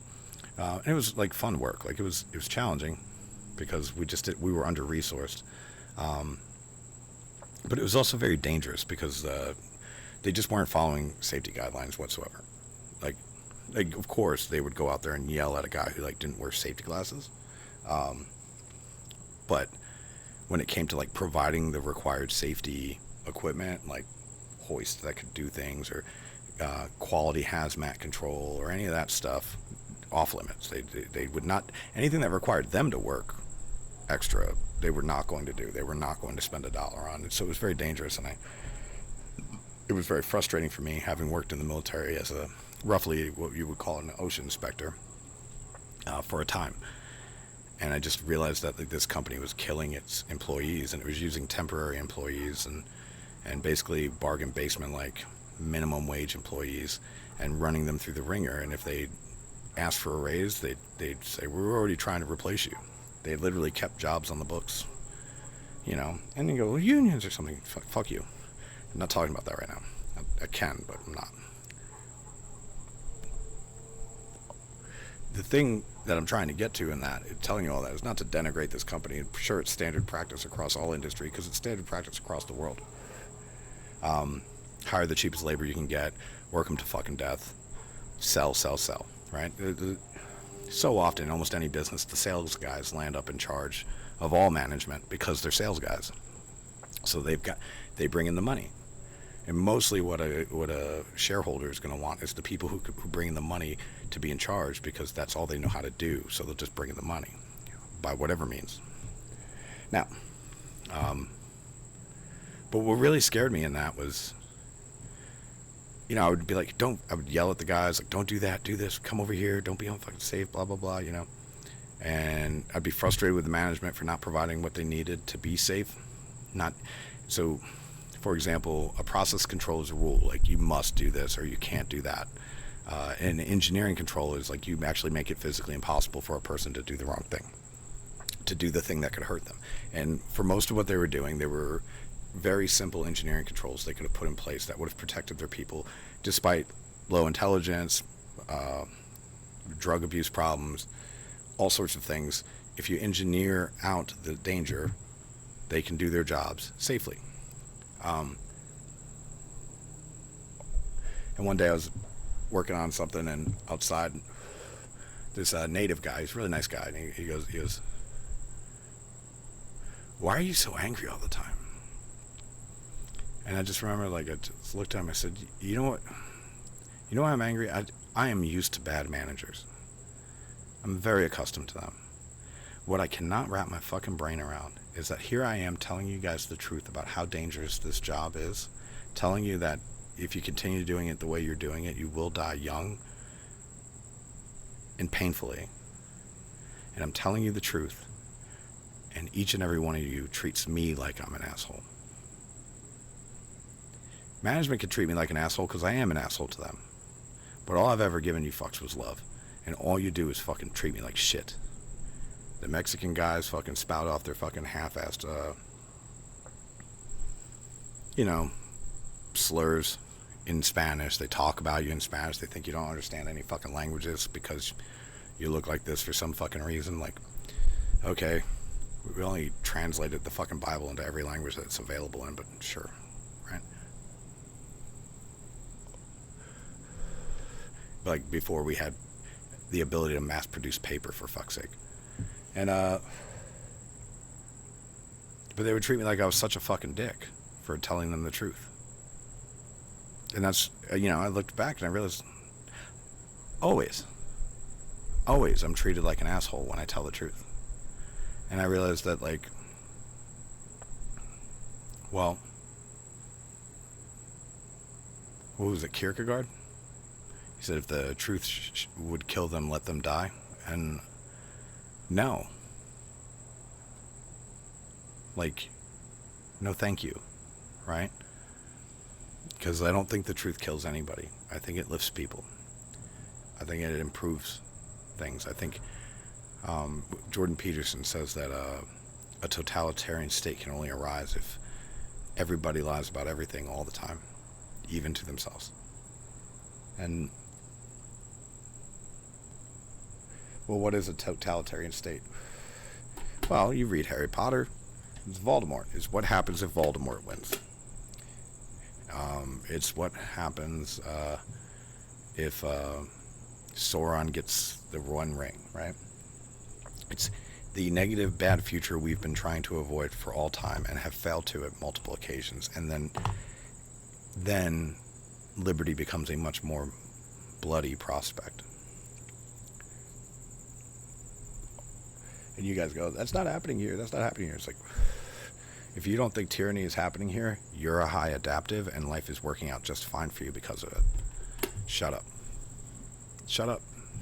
Tyranny compounds against the soul. It's not a form of government. It's the tyranny of culture. It's the tyranny of your street. It's the tyranny of your HOA. It's the tyranny of your club, your tribe, your crew, your government, your corporation, your division. That's the tyranny. It accrues on the individual. Each person calculates it. And the way I can prove that is by using that same spectrum I discussed earlier. The more adaptive you are, if you get put, say you're an innovative, mildly innovative, you get pushed out of your zone, physiological consequences, psychological consequences, thoughts of suicide, depression, weight gain, weight loss, substance abuse issues, every fucking thing that's wrong in the world right now. Every fucking thing. Nobody's having kids. Well, what do pandas do when you put them in captivity? Do they like to mate either? Because that's what people are feeling right now. They're not mating because they feel like they're in captivity. They're caged fucking animals. They're not free. This is the land of the free and the home of the brave, and tyranny is on the fucking rise. By you, Karen. By you, Nancy. By you, Margaret. And when the tyranny is on the rise, the ideas flee. Except this time there's no place to flee. There's no place to run to. Everybody's trapped. Everybody in every country is trapped. And the more the tyranny gets higher, the more the physiological consequences will be, the less effective healthcare will be, healthcare interventions will be. It just be that way. The more susceptible we will be to novel viruses.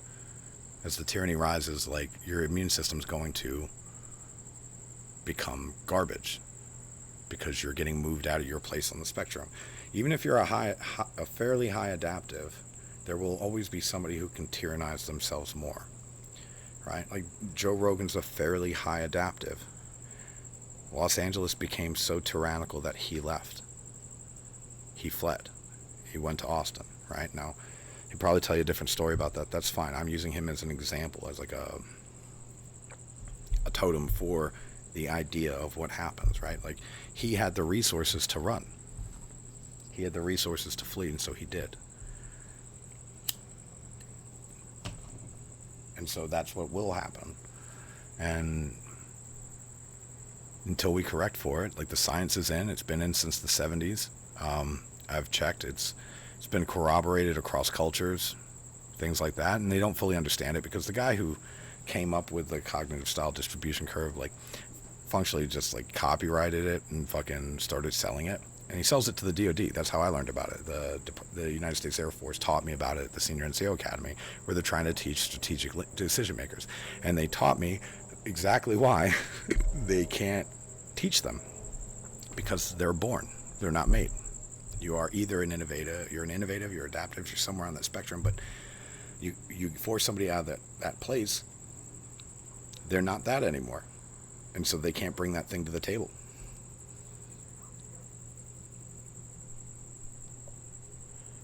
And so the ideas die. And most of how this works is because of the tribe you've chosen. You choose this tribe, or you choose that one. I'm a Republican, I'm a Democrat. Let's use that as an example. I'm a liberal. I'm a progressive. Okay. You're a progressive. Well, we discussed how progressive castrating children is. It's actually primitive and ancient. We've discussed child sacrifice. You know, the Jews figured that out with Abraham and Isaac. Grimm's fairy tales had the story of Hansel and Gretel, of the two parents who were so poor they couldn't afford to feed themselves, so they tried to kill their children twice. Like, and they're the bad guys in the story, and we all know that. You know, and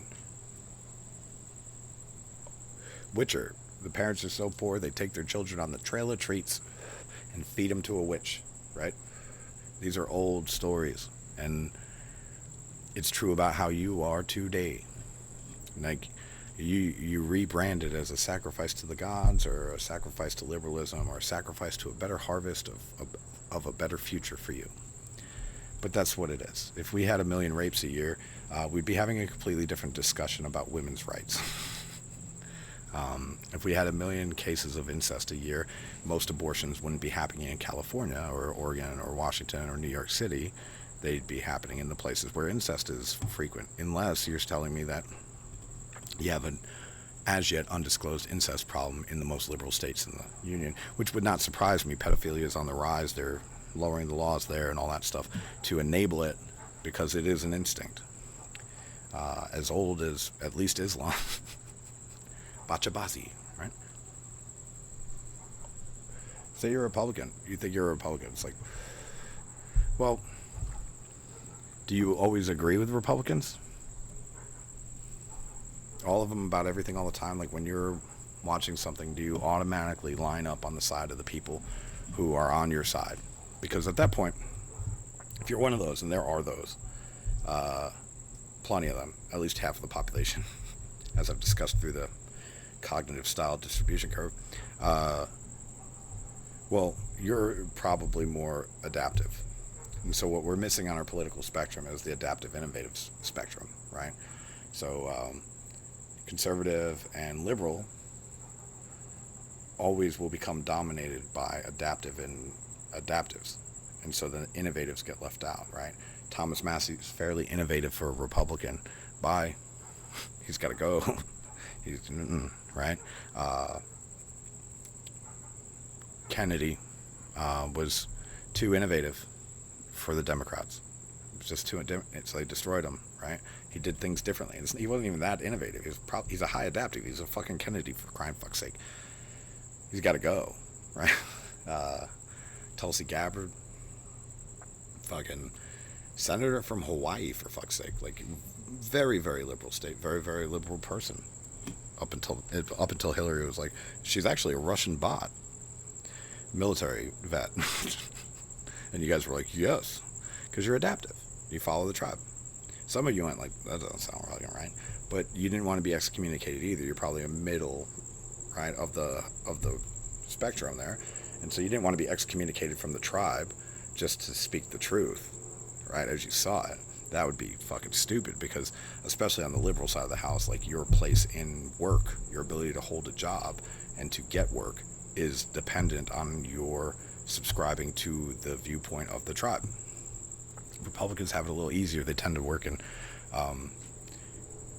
very difficult trade work, very complex jobs, engineering, manufacturing, places where things need to move in place in time on properly, and then also unique problems arise and need to be solved. And so innovatives and adaptives on the conservative side, their skills are so valuable that it's really hard to not hire them. That you literally have to create DEI policies for them. But the problem with that is every time the Republicans form a coalition, the innovatives are there and they're going, yeah, but what about? Like, what about Israel? What about this? What about that? Like, and they want all of the above. They know all the changes that need to be happening. But the adaptives don't want to change too much. They just won. They just won. Why would they want to change anything? They just want to keep telling the same story and shooting the same talking points because they're adaptives. They don't want ideas. They want to work within the system as it is today. And changing it kills an adaptive. You're pushing them out of their zone on the spectrum. That's why you can't give them power. In the military, it was actually really smart. They had, somehow in history, they developed the idea of, you know, a commander and like a deputy, a second, right? First mate, right? And hopefully in your hierarchy, if it's operating well, one of them is going to be a high innovative and one of them is going to be a high adaptive. And then they're going to work together towards the goals and correcting each other to align towards the center of that thing. And some of the most successful units I was ever in were units where, like, the deputy was a high innovative and the commander was a high adaptive. He knew how to play the political games. The deputy was a high innovator, and he knew how to, from his position of authority, could acquire data points that would inform decision making so that he could explain it to the commander that this is why we should go this direction. And so he used the tools of the system in an innovative fashion to develop, much like Musk and his inventions, develop a better path forward. and then sell the car to the high adaptive. And then the high adaptive politically looks like a very innovative person. Pretty dope, right? Worked out, and it made success for both of them. Both of them would climb. And a lot of times they would stick together if they could. In the past, anyway. You would bring on board people who brought the best out of you. And that's very much not the case in a more capitalist environment or a socialist environment. Typically, tyrants kill the people most closely aligned to them once they gain power. They destroy them. Because you don't want the people thinking that, well, this isn't going so well, we'll just move a little bit to the left or a little bit to the right and bring this guy in, and it'll probably be fine, right? So they kill them off. This happened with the Soviets, it happened with the Chinese, it happened with the Nazi Party. It's happening in the Republican Party right now. And so these are instincts. These are, you can call them like systemic instincts, you can call them individual instincts, you can call them human instincts, whatever you want to do, but there's something that happens when we form together and we do it inappropriately and we don't focus on the proper things. We do not have the tools in place to maintain the structure that's about us. And the tools in place are us. Like when a company says people are our greatest resource, like they don't mean it, but they're right. Like, and it sucks because like in their minds, a resource is something to be burned, consumed, and ran through in order to get the profit. But in the mind of an innovative, a resource is like an endless spring of possibility, right? So it's a sustainable well of possibility. And so it's just a different way of viewing resources, and that's why a lot of times innovatives just opt the fuck out of society. All right, so I gave you a rough and ready resume. I discussed about like, yeah, you're all fucking wrong. But I'm also offering you the opportunity. It's like, there's no rule that you have to think the way I think. There's no rule that you have to think the way anybody ever tells you to think. I'm offering you the opportunity to think. Is that, okay, this guy has all these crazy, wild fucking ideas, these oddball perspectives. Like, my idea on socialism is that, okay, you know, you wanted a socialist society. FDR comes in, starts the process. Great. Fucking, here we are, it's 2026. Between the federal and the state government, the United States government extracts over $10 trillion out of the American economy every year and then redistributes it. Now you go $10 trillion, and like it is an astronomical sum. But I don't think you understand just how astronomical that sum is. It's so big that if you ask your AI what is the total amount of money in the world in US dollars, it'll say roughly like $102 trillion. So with our government taking over $10 trillion out of just our economy every year, they're taking 10% of the world's currency and redistributing it as they see best. 10% of all money in the whole fucking world comes out of your fucking ass and gets loaded up on your kids' debt and their kids' debt for all fucking time and redistributed in accordance with your socialist principles. Because we are the rich that are getting taxed. Because if you make $12,000 a year, you're a top 25% income earner and you should be fucking paying your fair share. Just zoom out. Just zoom out and you'll see how fucking stupid you are. Because if you all die, who's going to lift the world? If we fall into socialism, we fall into a tyranny like that, who is going to improve the world? You're American. You made jazz and fucking rock, and you made rap and hip hop and R&B and soul and disco. You built the Brooklyn Bridge. Like a man designed the Brooklyn Bridge, started building it, died in the construction of it. But while he was doing it, he taught his son everything he knew.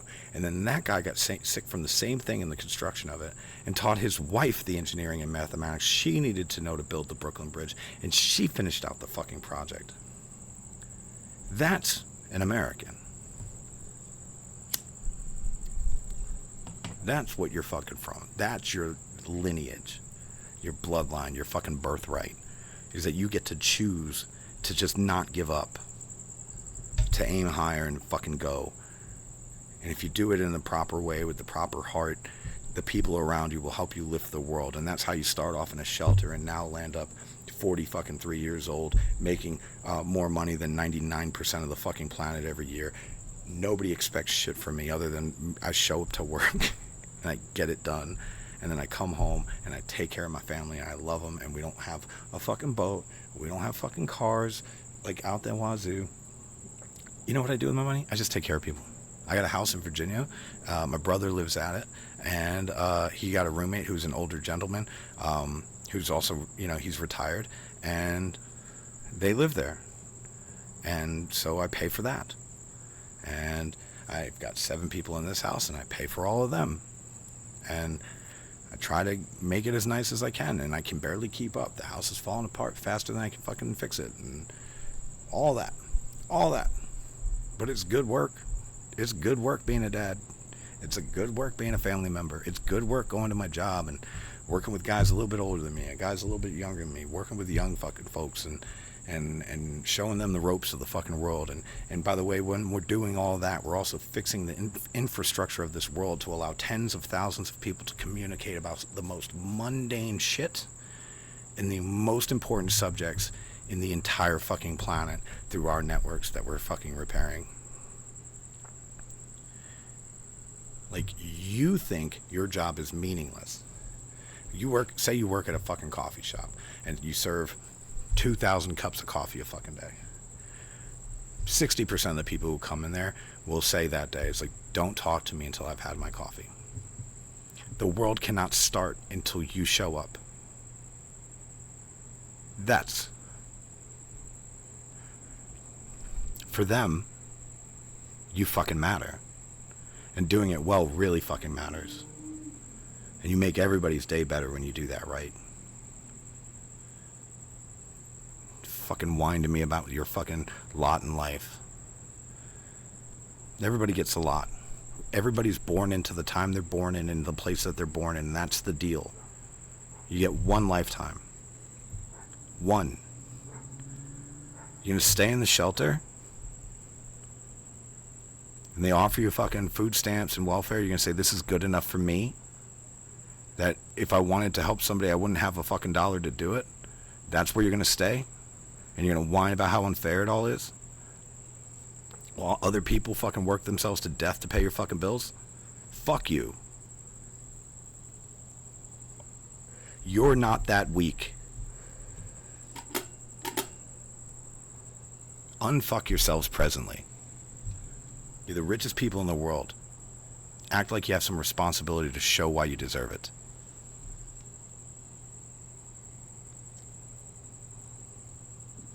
How do you fix the world?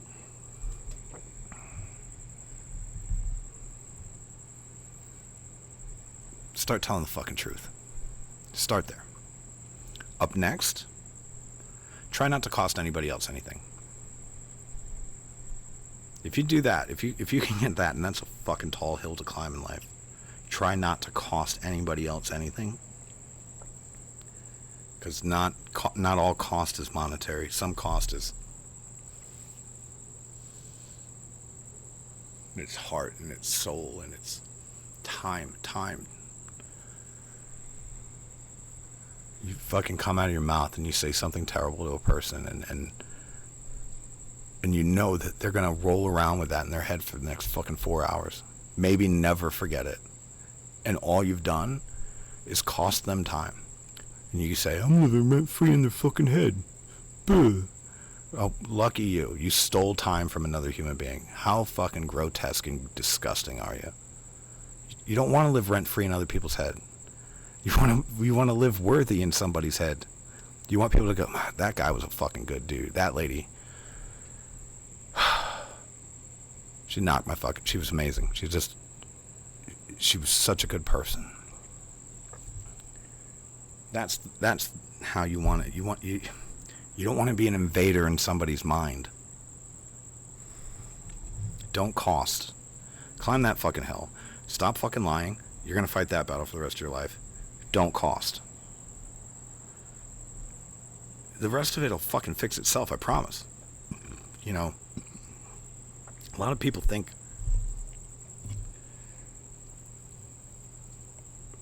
This is a very managerial mindset, right? I call it silver bullet theory. So the silver bullet theory is roughly that, like, if a werewolf breaks into your house in the 1700s where you're living by the light of oil, but you've dimmed your oil for the night so that the room could be dark, but not only that, that you can reserve your oil because it's very expensive because it comes from whales.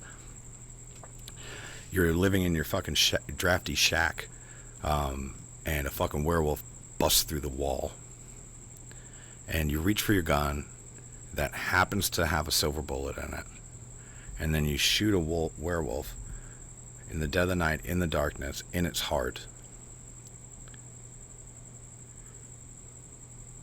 that you'll survive, that you'll fix everything.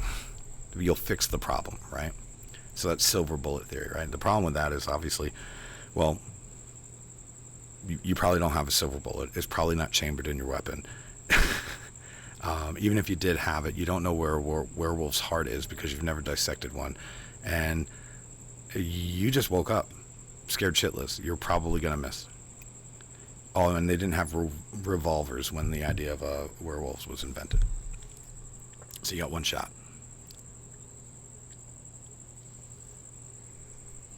And that's what managers do. They think, oh, if we could just get rid of this employee, everything would be better around here. He's just a fucking problem. He just drags everybody down. And usually that's the idea person you're trying to kill, by the way. You're trying to destroy their ability to feed their family because you have fucking feelings and you just want an easy answer. And so that silver bullet, oh, if we can just change this one metric at our job, then everything will be perfect. And, you know, there's a cost to that. There's always a cost to that, to not thinking about the second and third order effects, the obvious and natural results of the policies you're going to make or institute, right? And that's silver bullet theory. And what I suggest is that anybody who's telling you that they've got a 100% solution for all the problems of mankind is a liar. They know they're a liar. They're practicing silver bullet theory. Their whole perspective on how to improve the world is based on hope. Hope that we can change the political structure. Hope that we can organize properly to get our tribe in the right place so that we can fucking control everything because we, of course, know better than everybody else. Very snake-minded, very reptilian, right? Like, first we eat.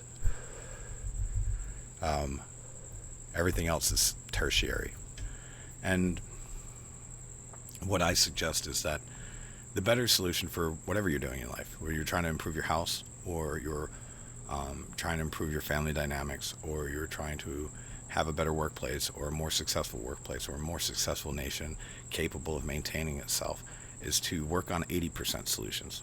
Try to cobble together 3 or 4 things that are going to give you like 26% improvement here, maybe 12% there, fucking 32 here, da-da-da-da, and try to cobble together a bunch of little changes you can make that will give you that 80% solution. And why? Well, then you've solved 80% of the world's problems. And the new 20% becomes that remaining 20% becomes the 100% of the world's problems. And so then all you have to do is try to cobble together a bunch of solutions for those problems that are 80%, that will add up to 80%, right? You make these other minor modifications to how you do business, how you treat each other, how you understand human psychology in social situations and systemic situations, and you cobble those together, and then now you've got another 80% solution. So now there's only 20% of the remaining 20% of problems left to deal with, which is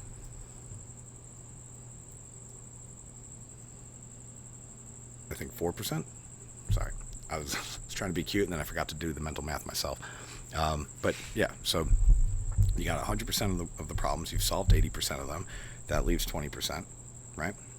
And you're going to divide that by 5. That's your 20%, and that leaves 4%. So you have 4% of the problems of the world left. If you do it twice, if you iterate that program twice, and so even if you fail some on the first, and maybe you only get 50% or 40% solutions, and then the second iteration you're dealing with the 60%, and maybe you get 20%, you've still improved the world by at least 50%. Of all the problems, you've deleted 50%. It's way easier than going, if we just make it communist, if we just make it capitalist, if we just elect Republicans, if we just elect Democrats, if we just let the WEF have their way, if we just let the UN do what the UN does. There's not one answer. There's not one answer. But what I can tell you is the answer starts with you. You do not build the life I have by trying to become a pop star. You don't build the life I have by trying to become a podcaster and relying on the kindness of other people to take the time to watch your show and subscribe to your bullshit and da-da-da-da. You build a life where you make more money than 95% of the world, one brick at a time.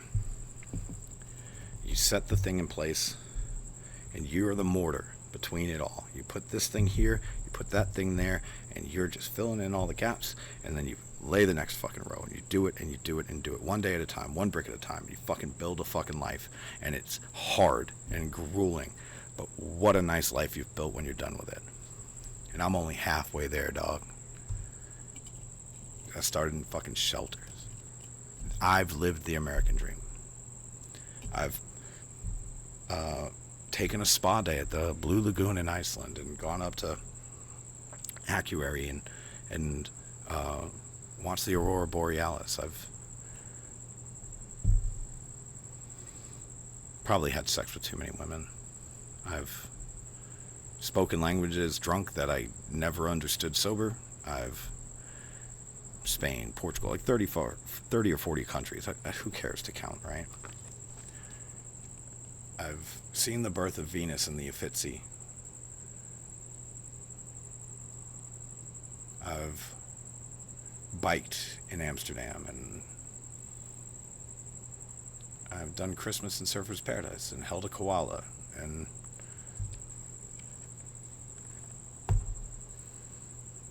I forget half the stories I've lived. And I'm still going. You say, how much does one person need? I do not think this world is limited in that way. I think I can get everything I want, and I think you can get everything you want. As long as what you want isn't power over other people, you can get what the fuck you want. And I think America's specifically designed to help you get what the fuck you want. And I'm the evidence of it. That's anecdotal. You're white. Blah, blah, blah. First of all, German, Polish, Ukrainian, Portuguese, Spanish, French, Canadian, Puerto Rican, so indigenous, African from 3 different regions, fucking no religion to speak of, nobody advocating for me, no NAACP to stand in the gap for me, no club, no group, no tribe. A man going alone and doing the right thing is every time he tries to aim. And here I am. Do I have the life you want? No. My life's fucking hard, dog. You don't want my fucking life. First of all, I have to think about you guys all the fucking time. Because it's like dodgeball. It's like, and everybody's trying to hit you. Everybody wants an easy target. So if you're not tribed up, they try to take you out. And so, but what's really dope about that is you get really good about not giving a fuck. Don't try to take me out. Try to kill the messenger, guys. Don't give a fuck. You'll still be the people I'm saying you are. Nothing is going to change that, except you not acting out what I say you will act out. If you want to beat me, you're going to have to be better people. So, you know, maybe don't... Okay, here's a good one. Like, don't judge yourself by what other people isn't. That's the Jay-Z line. People don't like Jay-Z these days, but back in the day, people thought he was dope. And he said, I don't judge myself by what other people isn't. It was in one of his songs. I can never remember the song. This attitude, they'll never let you. That's not going to happen. You know, you're not one of them. They're not going to let you in. Da da da da. How about this? Don't be the asshole that tells yourself no. Who was it? Roy Rogers? Somebody said, I would not want to be a part of a club that would have me as a member anyway. It's like, you know what's fucking fun? Being a person that everybody thinks is a piece of shit and going out and doing the right thing every day. it's so convicting for them. They hate it so fucking much. And the worse people they are, the more they fucking hate it. And the more they show themselves to everybody else in the world. You want to win at life? Be you. Learn how to be you in this thing we do. And you'll win. You're built from fucking stardust. The heavens cannot hold you. Heaven is a place on earth so long as you let it rest in your heart. And as far as I know, in the Western canon, there is only one I am. And of course, Erica is an English word and it means eternal ruler. I am Erica. America. This is God's country. And your parents left it to you.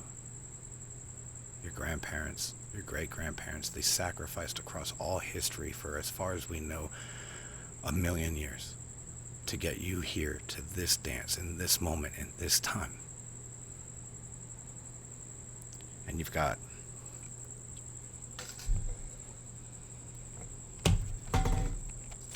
a library they can't burn in your pocket.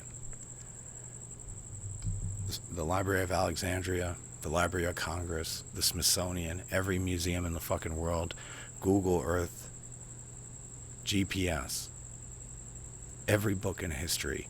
And even if you can't read, it's on audiobook some fucking where. And if it's not, hire a guy on fucking Fiverr and ask him to read passages for $5. And then you record it and you put it into an audiobook for everybody. And that's if you can't read in this world. You could do that. You could make it better. So people like you could at least hear the stories that got us to the dance. And that's the kind of person you could be.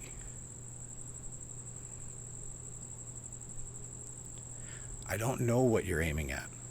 I'm not sure you're aiming. I think you're just shooting blindly.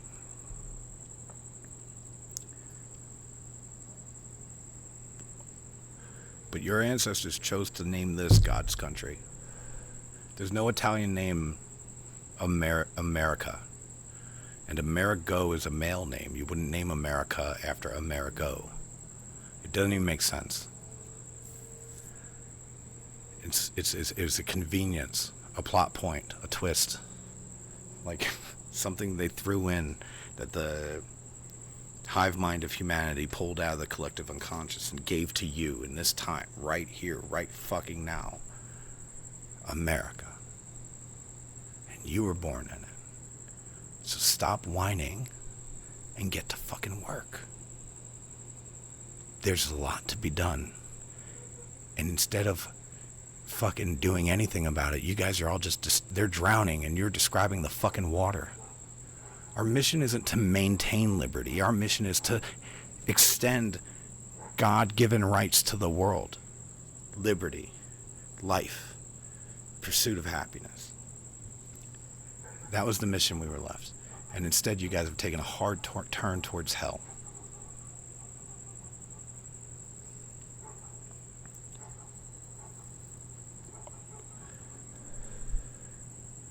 Careful of slippery slopes, kids. Failure is exponential. It doesn't go down one over one, down one over one. You don't plateau in failure. You don't plateau in goodness. It doesn't go up one over one, up one over good. What we know, well, what I believe, is that there's a certain ownership to life. That whatever you were given, you owe for that. You owe to all humanity, for all the people who sacrificed to get you there. And it's a heavy burden. And what's nice is that Jesus teaches that his yoke is light, right? And his yoke is roughly love. Not unconditional per se, but love. And so that's the Western canon to some point. But what I would say is that what I've seen is that the reason why we say it's as good as gold is because gold is among the heaviest elements that we can hold in our hand. It's hyper dense. It's like lead. It's very heavy. And so is the good. And so every little good you do weighs a whole lot.